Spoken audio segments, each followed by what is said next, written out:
Very good morning. So today let us see some constructions of the planes or polygons in the isometric view. So previously we have seen in the previous videos, we have seen how to construct a rectangle, how to construct a triangle, how to construct a circle from the front view and as well as the top view in isometric views.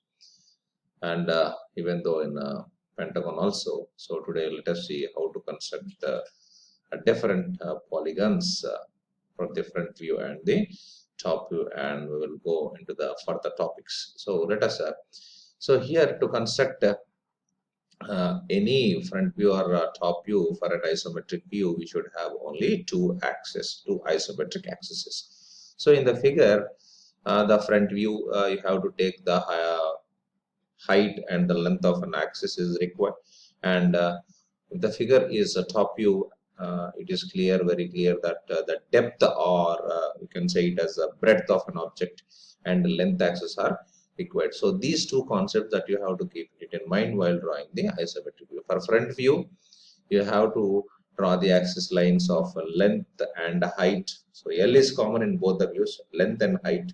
And if you go for the top view, length and breadth or depth is the. So let us go for the other other concepts. So next one, coming to the what is the shape and what will be the front view and what will be the top view and how it will be, just we will see. So first of all, let us take the hexagon as a shape of an object. So after drawing an hexagon, you make the square around it, okay, by passing through these lines, okay, this line and this line and this particular line, right?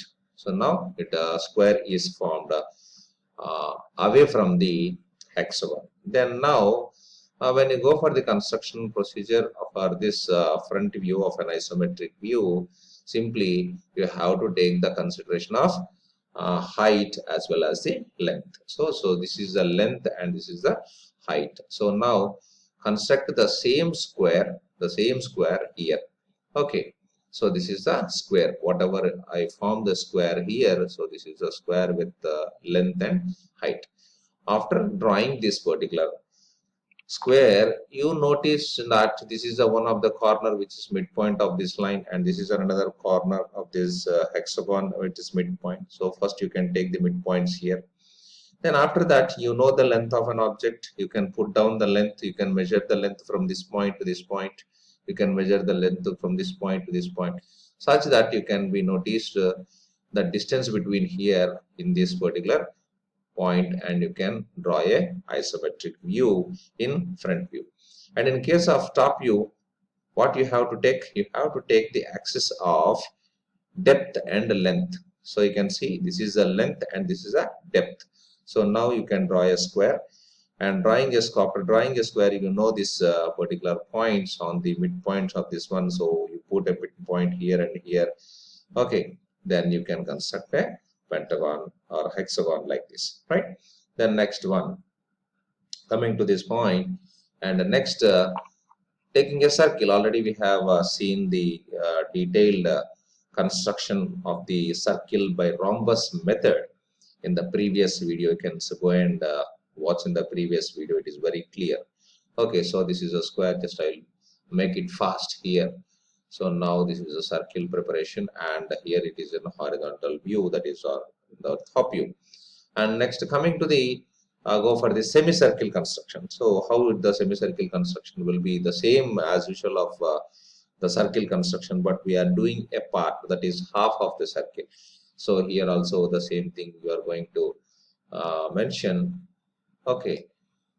So can look at this semicircle, and this one is length and depth when you are looking at the top view.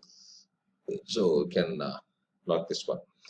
And coming to the next thing, you have to how to construct the isometric view of a pentagonal pyramid. So now up to now we have seen about the how to construct the planes, how to construct the planes, that is triangle, rectangle, pentagon, circle, hexagon, and all these things. Now we'll come into the solids. So that is how to construct a pentagonal pyramid standing on the horizontal plane and standing on the height as pentagon. So how to this? What is the isometric view based on the pentagonal pyramid, right? So now let us start the construction procedure and how you are going to start a pyramid. Okay.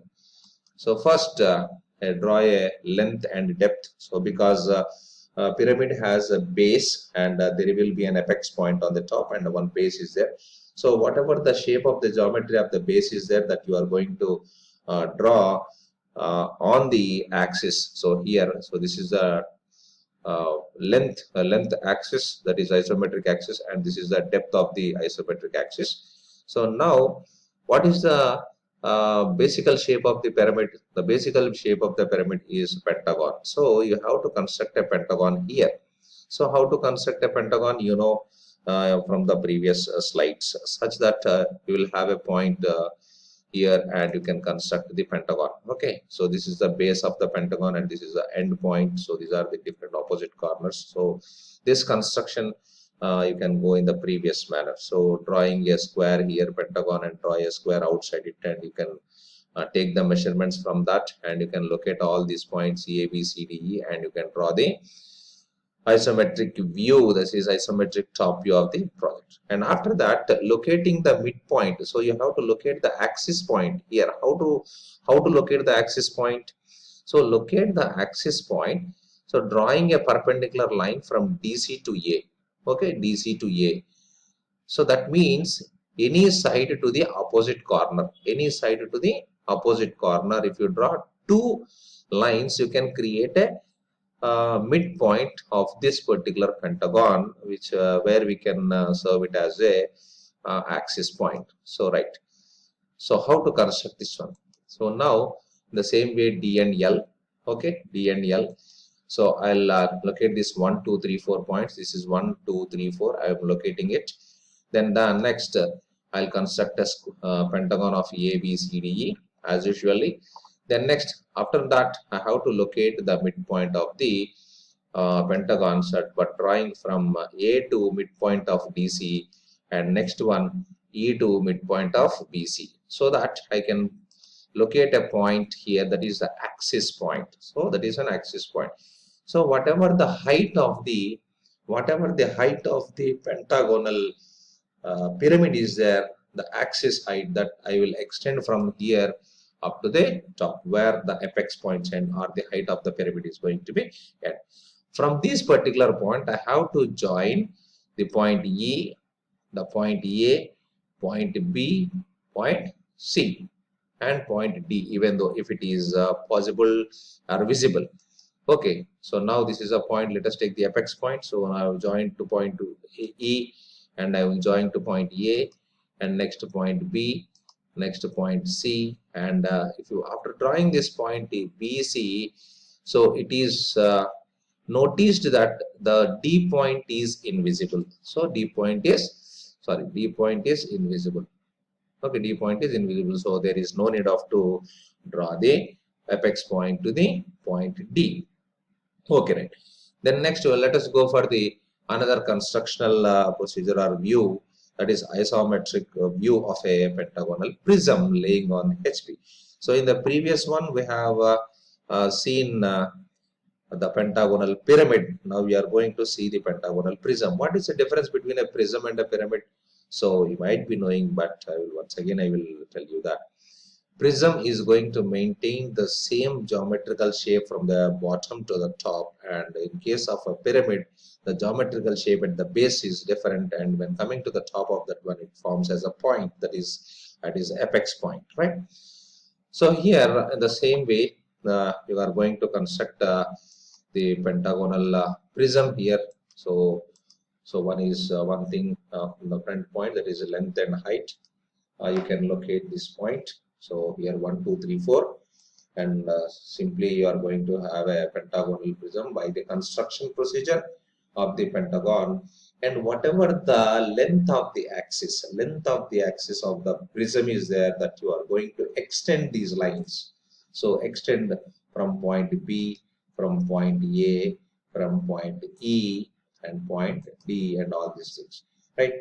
Whatever the length of the axis is there, that I am going to extend these lengths here, and after that we are going to connect these lines from on this point.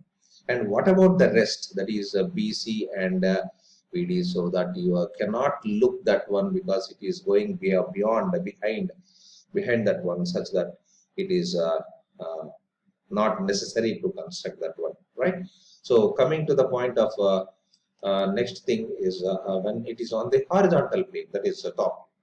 Okay, so right, so you consider length and depth.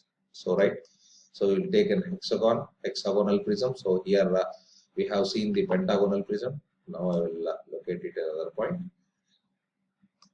Okay, so here I will hexagonal prism. Hexagon is constructed here. Then next, coming to the hexagon is constructed, and draw the lines from each and every point. So here and this one. So this point and this point is not needed, because in the solid, when you are looking from the front, these 2 points go beyond these particular surfaces or faces. So that is not required. So that you are going to join all these lines from this point to this point and from this point. After that, draw a parallel line of this one from this point to this one, right? And draw a parallel line to this one from here, right? And draw a parallel line to this particular line from this point to this point, such that you can hexagon complete is completed. And from the midpoint to the bottom base midpoint, it is an axis. So this is the height of an object, right? So here it is clearly noticed how to construct a pentagonal prism and pentagonal pyramid and hexagonal prism, which is standing on the horizontal plane. Suppose if you take this one, it is standing on the horizontal plane, or it is lying on the horizontal plane. You can see the difference between these two. So it is lying on the horizontal plane. So that means lying means any one of the faces. So you can imagine, so this one is a face. Okay, this one is a face of a prism, and this one is the base of the prism. Okay, this is a top base and this one is a bottom base.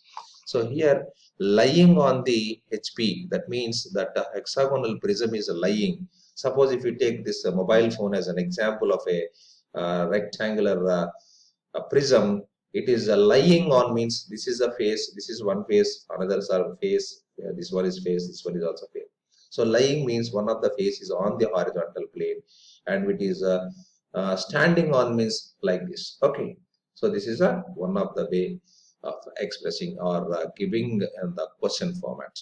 So you have to identify what is lying and what is standing. So standing will be always in the base, and lying means is always on the face. Okay, so this is how to construct the isometric projection or isometric view of the different solids. Right. Thank you.